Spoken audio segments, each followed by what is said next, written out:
The law defines public procurement as a tool to be used whenever the government is purchasing any items in different kinds, and whenever the government is disposing any assets, for instance like cars or government houses, whatever belongs to the government, whenever time comes for disposing it or for selling it out, let us take it in simple terms, selling and buying, and then this way the law comes into force.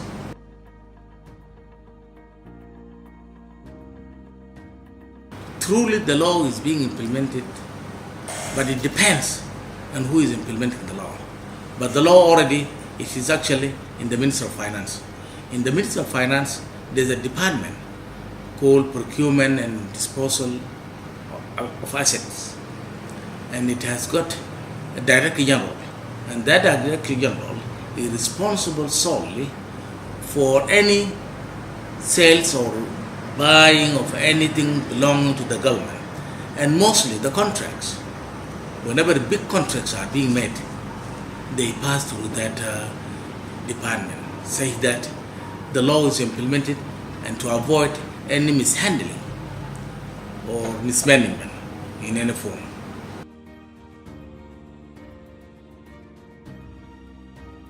There are different institutions which actually could inform the public about the procurement.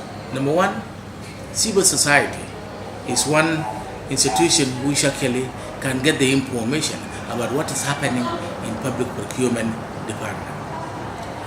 Number two, through Audit General, because most of the time, whatever happened, there's an auditing report yearly about what is taking place in the Ministry of Finance, and definitely all the contracts will pass through the audit chamber. And then thirdly, whenever we are making a budget or whatever comes, all the information concerning the contracts, which one had already finished, which one is still yet, still the public can get the information through something called public hearing, whereby through public hearing, even the people could be invited, anybody can be invited to come and hear and give opinion about what is happening. So those tools actually are the means where the public can know what is happening. Thirdly, even through the media. The media always, like freelance media, they go and sift through the government offices to know exactly what is happening, and sometimes they inform the people or they inform the public about what is happening or taking place in those institutions. So there are a lot of tools, means which actually can inform the public of what is actually happening exactly. Public procurement is actually very important. It's very important because it's the only way where the government can stop corruption. Let us take it in that term. Because the law is very clear and has stated it very clearly, the process and the procedure which are to be done whenever a contract is being made. Because there are requirements, and those requirements are actually laid out by the public procurement department to whoever wants to do a contract or to do a deal or to do any job with the government.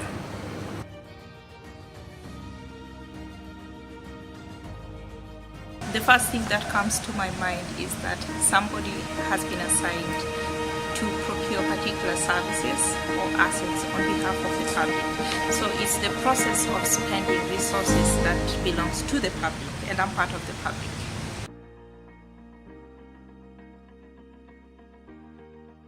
Public procurement per se is a responsibility, and is a responsibility whereby those who are entrusted to carry out that particular task are carrying out the task on behalf of the ordinary citizens, on behalf of those children who are in the villages, those children who are not even in those offices. The public officers who are in charge of public procurement are doing that on behalf of these people. They're doing it on behalf of the vulnerable people. They're doing it on behalf of the old people out there. So It's a huge responsibility because our population is estimated to be over 12 million.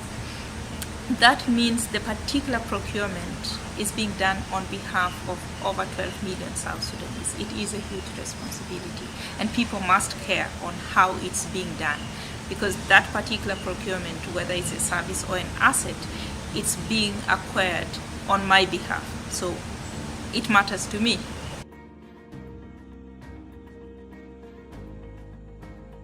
There's clear link between public procurement and service delivery, because as I said earlier, the public procurement is either procuring an asset or a service on behalf of the people, and that directly connects to service delivery to the people. Because, for example, if the process is instituted to procure an asset, then what does that asset have to do with the people? What service can it offer to the people, and why?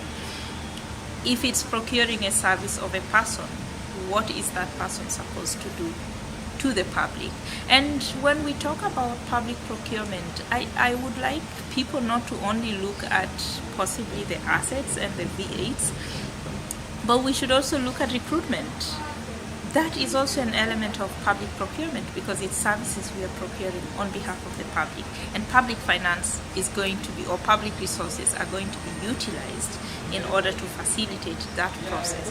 So it's directly connected, and this brings me to the element of what is the priority of the public. In a nutshell, I want to say that public procurement processes must correlate to priorities of the public, and that priority must be seen in terms of services.